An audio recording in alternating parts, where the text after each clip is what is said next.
Please give an energetic and warm welcome to the one and only Dr. Vivek Bindra.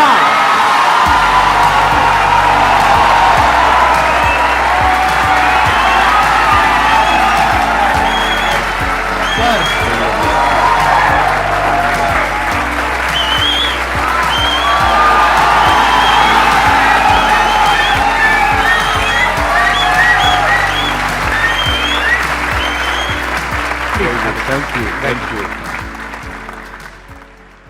Privilege and honor to be with the legend himself, अरे sir Sandeep Maheshwari.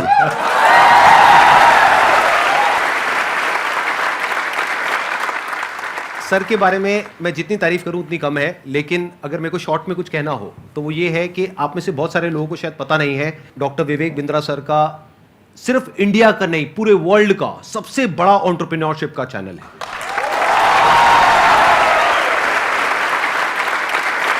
एक बात मैं आपको बताना चाहूंगा इससे पहले कि ऑडियंस आपसे इंटरेक्ट करे। आज से कुछ साल पहले आपने एक स्टेडियम में एक सेमिनार किया था जिसमें आपने मेरे बारे में कुछ कहा था। तभी मेरा मन हुआ था, मैंने कहा एक बार साथ में स्टेज पर आकर के हम कुछ धमाका करेंगे। आज फाइनली वो दिन आ गया है। हमारे कमेंट्स में भरा पड़ा था कि डॉक्टर विवेक बिंद्रा सर कब आएंगे कब आएंगे कब आएंगे। मैंने कहा भाई आएंगे आएंगे। और हमारे कमेंट्स में भी भरा पड़ा था, आप संदीप महेश्वरी जी के इवेंट में कब जाएंगे कब जाएंगे। आपका ये जो लुक है थोड़ा सा डिफरेंट है जो आपकी वीडियोस में होता है ज्यादातर उससे। वो एक्चुअली मेरी मजबूरी है, क्योंकि मेरा साइज पहले डबल एक्सेल था, फिर एक्सेल हुआ, फिर एल हुआ, तो इतनी जल्दी जल्दी सूट्स नहीं बदल रहे थे। ऑफिस में किसी को बोल देता हूँ, स्टाफ को टी शर्ट बाजार से ले आता है, कमीज ले आता है, बता दिया भैया एल साइज कर लिया, वो फट से पहन लेते हैं। और दूसरा ये भी था कि संदीप सर को मैच करना था।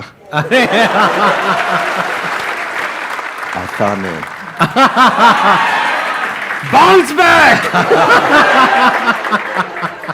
ऐसे ही बोलते हैं ना सर, ऐसे ही कुछ करते हैं ना। हाँ जी, हाँ जी, हाँ जी। हाँ ऐसे एक बार करके बताएंगे मेरे को, मैं भी करता हूँ आपके साथ।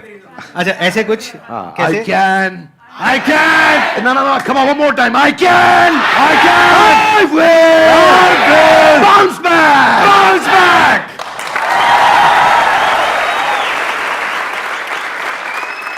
एंटरप्रेन्योरशिप की इनको बहुत अच्छी नॉलेज है। तो अगर आज का टॉपिक हम एंटरप्रेन्योरशिप रखें तो कैसा लग रहा है आइडिया? कितने एग्री करते हैं इस टॉपिक से? सर आप क्या कहते हैं? अरे वाह बहुत बढ़िया हो गया। मेरे को यही था कि सर एग्री कर जाएं, बस फिर बढ़िया हो जाएगा काम। तो एंटरप्रेन्योरशिप आज का हमारा टॉपिक है। तो जो भी आप क्वेश्चंस पूछने वाले हैं वो एंटरप्रेन्योरशिप से रिलेटेड होंगे, बिजनेस से रिलेटेड होंगे, चाहे आप कोई बिजनेस करने वाले हैं चाहे कर रहे हैं। और उसमें बीच बीच में थोड़ा बहुत मैं भी ऐड कर सकता हूं अपने एक्सपीरियंस के बेस पे। मैं आगे चलने से पहले एक बात कहना हाँ जी चाहता हूं प्लीज आपके बारे में। हो सके तो इसको रिकॉर्डिंग में डालिएगा भी, क्योंकि ये संदीप जी की एक तकलीफ है जिसको मैं समझता हूँ, जिसको सब नहीं समझते। ज़्यादातर लोग क्या सोचते हैं कि संदीप सर फ्री सेशन करते हैं, मालूम है आपको? और ये सच्चाई है, और ये इतना मालूम है सबको। कुछ लोग ये भी समझते हैं कि वो यूट्यूब पे ऐड नहीं लगाते, यस और नो? पर एक्चुअली ना ये सच्चाई नहीं है। केवल संदीप जी का अपना बिजनेस भी बहुत हैम्पर होता है। इनकम जो जनरेट हो सकती थी, पोटेंशियल इनकम जो जनरेट हो सकती थी इनके अपने बिजनेस से, वो उसके ऊपर कितना बड़ा इम्पैक्ट है कि इनकी इतनी बड़ी मजबूरी हो गई है कि ये अपने बिजनेस की कहीं बात ही नहीं कर पा रहे। आई will respect you for not doing ads, for doing free programs, for helping so many people. But all the more, जब मैं एक entrepreneur की तरह देखता हूँ और आप आज अपने बिजनेस की बात कर ही नहीं पा रहे हैं, जो कि करनी चाहिए आपको, जो कि आप वैल्यूएबल प्रोडक्ट बना रहे हैं, वो आपका बिजनेस है, ये आपका एक सेवा है, सोशली रिस्पॉन्सिबल इनिशिएटिव है। So for that I respect you a lot. Thank you so much sir, thank you so much. मेरे लिए ये है कि मैंने अपने पैशन को, प्रोफेशन को अलग अलग रखा हुआ है अपने माइंड में। मैं इसको इस तरीके से देखता हूं कि मैं सर्विस कर रहा हूं। I am serving the country, I am serving the nation, I am serving all of you. अब बताइए आप में से कौन है जो ये क्वेश्चंस पूछना चाहते हैं एंटरप्रेन्योरशिप से रिलेटेड? 2014 से मैंने जर्नी स्टार्ट किया था और आप दोनों से ही मैंने लीडरशिप और टीम बिल्डिंग सीखा और एंटरप्रेन्योरशिप सीखा। तो मेरा क्वेश्चन ये है सर कि I am running a chess academy. तो बीइंग अ चेस कोच मैंने एज अ फ्रीलांसर स्टार्ट किया था, और आज जो मेरी सबसे बड़ी प्रॉब्लम है, मेरा अकेडमी का जो रेवेन्यू है 1 CR मैंने क्रॉस कर लिया है पर ईयर का। Very good. But thank you sir. But problem ये आ रही है कि मैं उसको 5 CR या 10 CR नहीं ले जा पा रहा हूँ, क्योंकि हर 2 साल में जो मैं टीम बिल्ड करता हूँ, 8-10 लोगों की या 20-25 लोगों की भी टीम मेरी 2019 में थी, वो मुझे छोड़ देते हैं। तो कहाँ गैप आ रहा है वो मैं नहीं समझ पा रहा, और काफ़ी टाइम से मैं ये सवाल पूछना चाह रहा था। वेरी क्विक आंसर, क्रिटिकल को रिपीटेबल में कन्वर्ट करना है, क्योंकि आप जो काम कर रहे हैं उसमें क्रिटिकल स्किल सिखा देते हैं अपनी टीम को और वो रिपीटेबल नहीं हो पाता, फिर वो आपसे अलग हो जाता है। दूसरी चीज, आपको एक काम बहुत जरूरी है यहाँ पे कि बड़ी मशीन का छोटा हिस्सा वर्सेस छोटी मशीन का बड़ा हिस्सा। आप क्या कर रहे हैं, आप छोटी मशीन का बड़ा हिस्सा उन्हें बना देते हैं तो वो आपसे इंडिपेंडेंट हो जाते हैं। उनको बड़ी मशीन का छोटा हिस्सा बनाइए। इसमें दो बातें हैं, ध्यान रखना, मैं समझाता हूं आपको। जैसे गाड़ी बनती है, गाड़ी बनने में एक आदमी स्टीयरिंग फिट करता है, टायर फिट करता है, बम्पर फिट करता है, गियर फिट करता है, क्लच प्लेट लगाता है, एक दरवाजा लगाता है, एक विंड स्क्रीन लगाता है। वो सब क्या है, बड़ी मशीन के छोटे हिस्से हैं। वो अपने आप गाड़ी नहीं बना सकते, वो पूरी गाड़ी नहीं बना पाएगा, उसको एक हिस्सा आता है। तो एक हिस्से पे काम कराइए उस टीम से। अगर वो बड़ा हो रहा है और वो छोटी मशीन का बड़ा हिस्सा बन रहा है और उसको पूरी गाड़ी बनानी आ गई है अब, तो फिर वो आपके एम्प्लॉय बनने के लिए नहीं है। अब आप उसको पार्टनर बनाइए तो आपको छोड़ के नहीं जाएगा। और आप उसके साथ एक्सपेंशन में रेवेन्यू शेयरिंग करिए, ईसॉप दीजिए, कंपनी में हिस्सेदारी दीजिए, आप उसको बिजनेस के प्रॉफिट्स में हिस्सा दीजिए, रेवेन्यू का हेयर कट दीजिए, बिजनेस स्ट्रक्चर कर लीजिए उसके साथ, तो वो आपके साथ टिका रहेगा। अभी वो क्यों टिका है, क्योंकि उसको लगता है मैं तनख्वाह पे नहीं, मैं तो अपने आप कमा सकता हूं।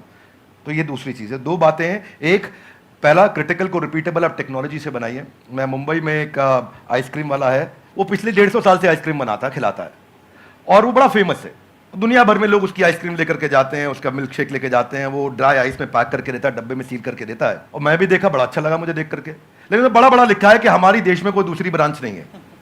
तो मैं सोचता हूँ भाई तेरा कितना दुर्भाग्य है कि तू 150 साल में दूसरी ब्रांच नहीं बना पाया, क्योंकि वो क्रिटिकल को रिपीटेबल नहीं कर पा रहा है। तो आप क्रिटिकल को रिपीटेबल करने के लिए टेक्नोलॉजी बिल्ड करिए, तो फिर आप उसको स्केल कर पाएंगे। वो आपका पहला आंसर। और दूसरा, मैन पावर रिटेन कर पाएंगे, क्योंकि आप उन पर डिपेंडेंट नहीं है, वो दूसरा आंसर। तो दोनों चीजें कवर की। धन्यवाद। तो यहाँ पे मैं भी थोड़ा सा अपना पर्सपेक्टिव ऐड ऑन करता हूँ सर, कि अभी जो सर ने बात बोली बिल्कुल परफेक्ट है कि ये दो तरीके हैं जो सर ने बताया। एक मेरे भी पर्सपेक्टिव से अगर आप देखेंगे तो आपको दो चीज़ों का ध्यान रखना पड़ेगा। एक, या तो कोई ऐसा ब्रांड बना लीजिए अपना कि वहाँ पे इतना बड़ा एंट्री बैरियर आ जाए कि लोग ये कहें कि हमको चेस नहीं सीखना है, क्योंकि चेस सिखाने वाले तो बहुत लोग हो सकते हैं, वो कहें कि हमको तो इससे चेस सीखना है।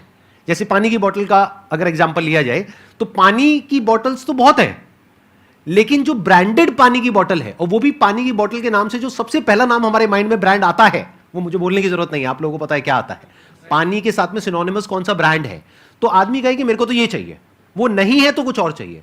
तो या तो आप अपना ब्रांड बनाइए, या फिर आप कहते हो कि नहीं मेरे पास में इतना मार्केटिंग बजट नहीं है, या वो वेवलेंथ नहीं है कि मैं अपना खुद का एक ब्रांड बना सकूं जिसकी वजह से एक एंट्री बैरियर क्रिएट हो, तो दूसरा ऑप्शन ये है कि आप एफिलिएट मॉडल पे चले जाइए, सीखो, सिखाओ, उस पर हमारी रेवेन्यू शेयरिंग होगी, वो पहले से एग्रीमेंट कर लो। ये दो तरह के बिजनेस मॉडल्स हैं जो अभी एकदम से मेरे माइंड में आ रहे हैं। इसके अलावा और भी बहुत सारे ऑप्शंस हो सकते हैं। सर बिजनेस से रिलेटेड मेरा एक क्वेश्चन था। Actually 0 to 5 years old kit बनाई है हम लोगों ने, लर्निंग किट है। एक्चुअली प्रॉब्लम ये आ रही है कि हमारी जो सोसाइटी है वहाँ पे हम लोग वो चीज़ लोगों को समझा रहे हैं, बता रहे हैं, पर वो एक्सेप्ट नहीं कर पा रहे उस चीज़ को। बेसिकली एकेडमिक के जो एजुकेशन की इंडस्ट्री है इसके अंदर ये बिल्कुल ही अलग है, नया है, और मुझे नहीं लगता कि कोई कॉम्पिटिटर है अभी इंडिया के अंदर इस चीज़ के लिए। तो इस चीज़ पे मेरा ये था कि मैं लोगों को कैसे समझा पाऊँ उस चीज़ को लेके। आपके क्वेश्चन में ना फंडामेंटल आपके थॉट प्रोसेस में 3-4 फ्लॉज हैं, वो समझिए ध्यान से। जी। पहला चीज, आपने बोला प्रोडक्ट नया है, अच्छा है, इसका कोई कंपटीशन नहीं है। ये मेरे लिए कोई रेलेवेंस की बात नहीं है। आपके प्रोडक्ट नया है, अच्छा है, कोई कंपटीशन नहीं, इससे फर्क नहीं पड़ता है। फर्क किससे पड़ता है? आपने बोला मैं पेरेंट को बहुत समझाता हूं लेकिन वो एक्सेप्ट नहीं कर रहे। सेल्स का पहला रूल है कि आपको समझाना नहीं है कुछ भी। सेल्स का पहला रूल है कि कैप्चर द इनकन्वीनियंस। इसको ऐसे समझते हैं, जरा हाथ आगे लाइए, बोलिए कैप्चर द इनकन्वीनियंस। हाँ, थोड़ा ऐसा एक्टिंग करो, इनकन्वीनियंस। जिस दिन आपने इनकन्वीनियंस, देखो पेरेंट परेशान कहां हो रहा है, देखो उसकी सबसे बड़ी तकलीफ क्या है। आपको पता है बच्चा जब नीचे बेड से रोल करते करते गिर जाता है, छोटा बच्चा 9 महीने का, 1 साल का, 1.25 साल का, रोल करते करते गिर जाता है, तो बच्चे को बहुत दर्द होता है, यस नो? राइट। लेकिन बच्चे से ज्यादा दर्द उस समय माँ और बाप को हो रहा होता है। इतना तकलीफ होता है, गिर गया मेरा बच्चा, गिर गया मेरा बच्चा, वो इनकन्वीनियंस है। तो फिर क्या निकल कर गया? बच्चे के बॉडी कवर्स आ गए, उसके हेड सपोर्ट्स आ गए कि वो नीचे गिर भी जाए तो उसको चोट ना लगे। वो क्या इनकन्वीनियंस कैप्चर करे।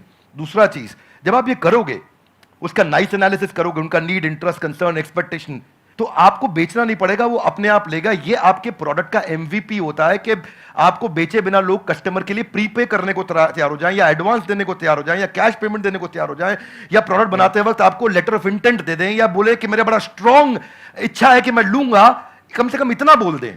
अगर इतना भी नहीं कर रहे तो इसका मतलब जो आप प्रोडक्ट लेकर के जा रहे हो वो प्रोडक्ट उनके काम का नहीं है. So don't create a product, solve a problem that they have and problem should be unsolved. Now इसका रूल क्या है, जरा हाथ आगे लाइए, हाथ आगे लाइए everybody, both the hands out, हाथ आगे लाइए. पहला कस्टमर की बर्निंग प्रॉब्लम, क्या? दूसरा उसे ऐसे सॉल्व करो कि कस्टमर मेरे बिना अपने आप सॉल्व. जब आपने ये किया तो आपको ऑर्गेनिक मोनोपोली मिलेगी, आपको लोग पैसा एडवांस में देंगे और फिर आपका जो स्क्रिप्ट होगा सेल्स का वो उनकी उस अनसॉल्व प्रॉब्लम के अराउंड होगा. देखो कस्टमर सिग्नल देता है और अच्छा ब्रांड उसका प्रोडक्ट बना देता है.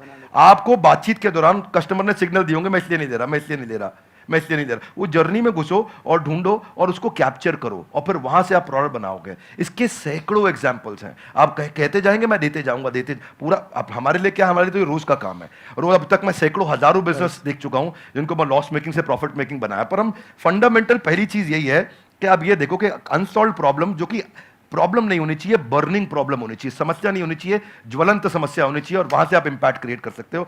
तो आपने जो प्रोडक्ट तैयार किया है उसमें ये ढूंढिए और सारी पोजिशनिंग वहीं से होगी आपकी. इसको बोलते हैं reason for customer to switch. क्या बोलते हैं? Reason to customer. कस्टमर क्यों स्विच करके आएगा आपके पास में, उसके पास 5 रीजन क्या है, क्या वो 5 कारण है आपके पास आएगा. उनको आइडेंटिफाई करो तो आपका प्रोडक्ट भी वहीं फोकस्ड होगा और आपकी स्टोरी भी वहीं फोकस्ड होगी. धन्यवाद.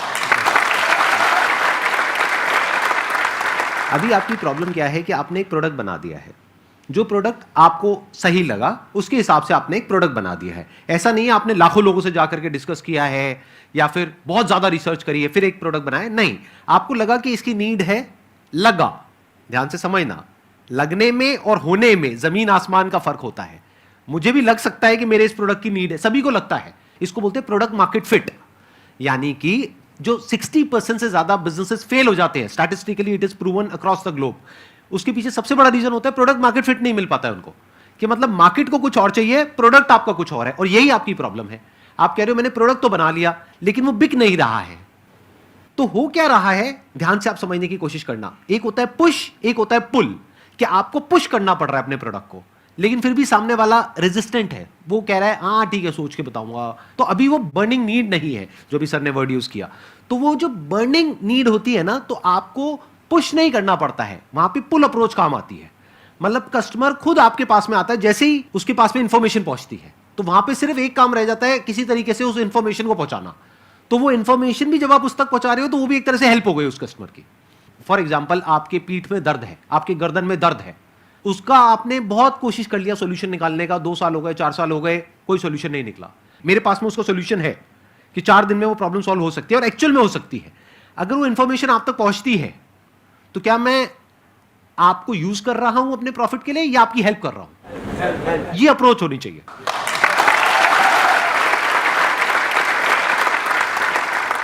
सर मेरा एक छोटा सा क्वेश्चन है आपसे कि जैसे बिज़नेस में मुझे बहुत इंटरेस्ट है, एंटरप्रेन्योर में बनना चाहती हूँ, लेकिन मेरी लाइफ में एक छोटा सा ट्विस्ट ये है कि अभी जस्ट लास्ट ईयर मेरी मैरिज हुई, अभी बेबी भी है 7 मंथ्स का. बट मेरा जो इंटरेस्ट है उसकी वजह से, और मैं मतलब अपना बेबी और मैरिज समथिंग मैं उसको मैनेज नहीं कर पा रही हूँ. तो मैं पूछना चाहती हूँ कि एक वुमेन एंटरप्रेन्योर का क्या माइंडसेट होना चाहिए? ये बड़ा इंपॉर्टेंट चीज है कि आप डिसीजन लीजिए और उसमें देखिए कि जो आपको आता है, जो आपको भाता है, जो बाजार चाहता है, जब इनका कॉम्बिनेशन बन जाता है तो इतना पैसा आता है कि संभाला नहीं जाता है. क्या बात है. ये देखिए क्या आपको क्या आता है, स्किल सेट, क्या भाता है, माइंडसेट आपका, मैं क्या मेरे को अच्छा लगता है, ये अच्छा लगता है, और फिर क्या बाजार चाहता है, जो पीछे वाले भाई साहब को हम बता रहे थे कि बाजार क्या चाहता है. जब इन तीनों का कॉम्बिनेशन बन जाता है तो पैसा आता है.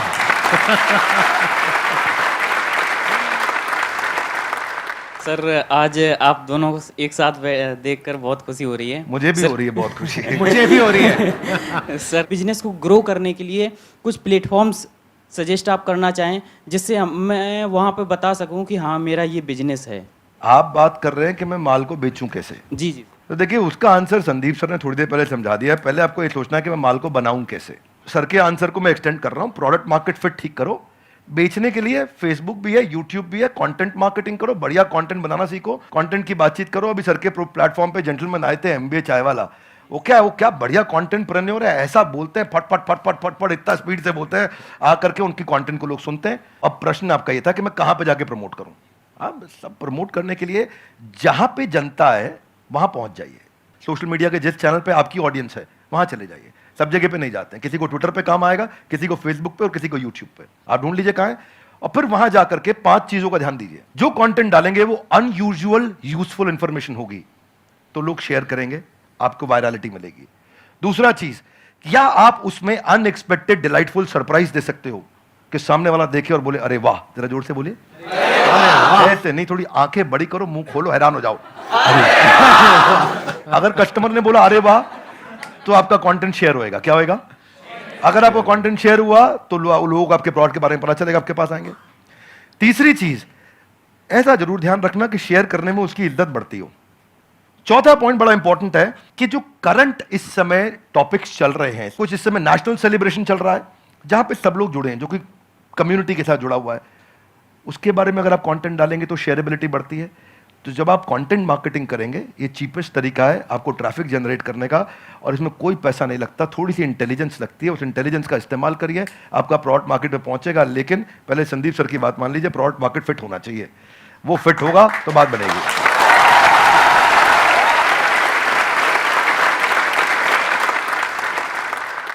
सर पहले तो आप दोनों ही मेरे गुरु हो सर, और थैंक यू सो मच। मतलब मैं आज बहुत ही लकी फील कर रहा हूँ।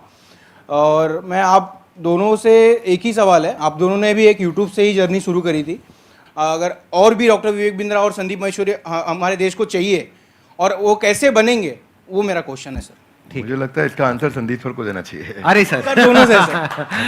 हाँ, आप कहते हैं तो मैं ही आंसर देता हूँ। इसके लिए सबसे जो ज़रूरी चीज़ होती है ना, वो होती है हमारे अंदर एक आग होनी चाहिए, नंबर 1। ये आपको कॉमन नज़र आएगी हमारे दोनों के अंदर। अगर कोई इंसान हमको देख करके इंस्पायर हो करके कुछ कर रहा है तब तो ठीक है, बट हमको देख करके बस एक्साइटेड हो रहा है और कह रहा है कि मैं करूँगा, तो there is a strong possibility वो कुछ दिन में छोड़ देगा। क्योंकि बहुत अप्स एंड डाउन्स आते हैं। मेरी लाइफ में बहुत अप्स एंड डाउन्स आए हैं, इनकी लाइफ में भी आए होंगे। यूट्यूब पे भी मुझे 10 साल हो गए हैं, आई थिंक आपको भी 10 साल नियर अबाउट हो गए, ज़्यादा हो गए हैं। 2014 में शुरू किया था मैंने। इनको 8 साल हो गए, मेरे को 10 साल हो गए। तो आई एम श्योर आपने भी बहुत सारे अप्स एंड डाउन्स देखे होंगे अपने इस यूट्यूब के करियर में। बहुत तरह का आपने ट्रांजिशन किया। शुरू में आई थिंक आप इंग्लिश की वीडियोस बनाते थे, फिर धीरे धीरे आप हिंदी पे आए, तब जा करके कहीं पे एक सक्सेस मिली इनको भी और मेरे को भी। और आज भी हम इनोवेट कर रहे हैं कॉन्स्टेंटली। मैं भी कर रहा हूँ, ये भी कर रहे हैं, क्योंकि अगर नहीं करेंगे तो वो बोरिंग हो जाएगा, मोनोटोनस हो जाएगा। तो होता क्या है कि हर इंसान को अब तो चाहिए, मतलब उनको मेरे जैसा इनके जैसा बनना तो है, उनको 2 करोड़ सब्सक्राइबर्स तो चाहिए, लेकिन उसके लिए जो डाउन्स होते हैं वो नहीं चाहिए किसी को भी। मतलब कि जब ये जो सेमिनार हॉल अभी पूरा भरा हुआ दिख रहा है ना, पीछे तक बैठने की जगह नहीं है। There was a point in time in my this YouTube career when I started, जब मैं फ्री सेशंस करता था, अपने छोटे से ऑफिस से शुरू किया था। 100 लोग रजिस्टर करते थे सेशन के लिए, उसमें से मुश्किल से 10-15 लोग आते थे, बाकी चेयर्स पीछे खाली पड़ी है। सोचो मोटिवेशन क्या होगा। मतलब आप तो बड़े अच्छे से समझते हैं सर, पब्लिक स्पीकिंग आपने करी है, कि हम स्टेज पे चले गए, मैं जा करके यहाँ पे खड़ा हुआ हूँ और यहाँ पे जा करके देख रहा हूँ पीछे सारी खाली चेयर्स, और उसमें से भी कई बार क्या होता था कि कुछ लोग पीछे जा करके बैठ जाते थे, उनको आगे बुलाना पड़ता था। मतलब सोचो ना प्रॉब्लम कितनी बड़ी है, क्योंकि अब मैं कुछ भी बोलूंगा तो उनको आगे खाली चेयर्स दिखेंगी। अब अगर वो आगे बैठे हैं तो उनको पीछे नहीं दिख रही खाली चेयर्स, मुझे दिख रही है। तो मुझे उस वक्त भी अपना 100% देना है। यानी कि जब प्रॉब्लम है लाइफ में, जब कुछ भी वैसा नहीं हो रहा है जैसा आप चाहते हो, तब भी अगर आप अपना 100% दे सकते हो तो आप हमारे जैसा या और जो हमारे जैसे लोग हैं उनके जैसे बन सकते हो। लेकिन अगर आपको सिर्फ हमारी सक्सेस तो चाहिए, हमारे फेलियर्स नहीं चाहिए, हमारी जो अपसाइड है वो तो चाहिए, हमारी डाउनसाइड नहीं चाहिए, हमारी स्ट्रगल्स नहीं चाहिए, हमारी प्रॉब्लम्स नहीं चाहिए, हमारा स्ट्रेस नहीं चाहिए, हमारी एंजाइटी नहीं चाहिए। यूट्यूब पे अगर आप जा करके देखोगे, इनके चैनल पे, मेरे चैनल पे बहुत सारे कमेंट्स पॉजिटिव होते हैं, लेकिन कुछ नेगेटिव भी होते हैं। और हमारा माइंड ऐसा है, जो इंसान का दिमाग है ना, वो इतना खतरनाक है कि ध्यान वहीं जाता है जो नेगेटिव होता है। जैसे जो दांत नहीं है, सीधा जीभ वहीं जाती है, बार बार वो चीज़ दिखती है। और वो कई बार इतने नेगेटिव होते हैं कमेंट्स जिसकी कोई हद नहीं है, क्योंकि यूट्यूब पे क्या है, किसी का फेस तो दिख नहीं रहा है, कोई भी आकर के कुछ भी बोल के चला जाता है। अब वो तो बोल करके चला गया, अब पता नहीं वो 12 साल का बच्चा है या कोई 60 साल का आदमी है, पता ही नहीं कौन है, फेसलेस है, नेमलेस है, नाम भी नकली है, कुछ भी बोल करके चला गया, आपके दिमाग में वो चीज़ बैठ जाती है। तो ये चीज थोड़ा सा ध्यान रखना पड़ेगा कि आपको शुरू में एकदम से सक्सेस नहीं मिलेगी, एकदम से एप्रिसिएशन नहीं मिलेगा, बहुत टाइम बाद जाकर के आपको एप्रिसिएशन मिलेगा। शुरू में बहुत नेगेटिविटी मिलेगी। जब मैंने शुरू किया था तो लोग बहुत उल्टा सीधा बोलते थे, आई एम श्योर आपको भी बहुत बोला होगा शुरू में। फिर एक स्टेज के बाद में जाकर के लोग एक्चुअल में सुनना शुरू करते हैं, तब तक तो लोग कुछ ना कुछ बोलते ही रहते हैं। इसमें आपके साथ एक बात शेयर करता हूँ। भगवद गीता में एक अर्जुन का एक श्लोक आता है, राज सुख लोभे ना, कि मैं इसके लिए युद्ध नहीं करूंगा। कोई भी काम शुरू करने से पहले अपना वाई डिफाइन करो, मैं कर क्यों रहा हूं, व्हाट नहीं, क्या कर रहा हूं नहीं। अभी क्या मैं इनके कारण कर रहा हूं, ये ऐसे हैं संदीप सर, मेरे को संदीप सर बनना है, क्यों बनना है, पर्पज आ गया ना, इधर आग लगेगी। सर ने कहां से शुरू किया आंसर, आग होनी चाहिए। आग कैसे आएगी, कारण चाहिए पहले, क्यों कर रहा है भाई।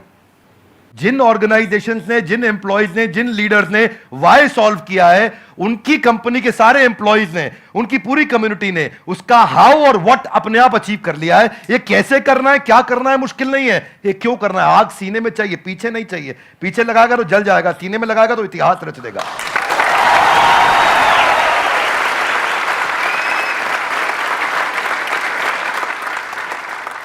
Only substantiating to what he said कि आग होनी चाहिए, वो कारण चाहिए। अर्जुन शुरू में युद्ध नहीं करना चाहता था, क्योंकि उसको कारण ही समझ नहीं आ रहा था मैं युद्ध क्यों करूं।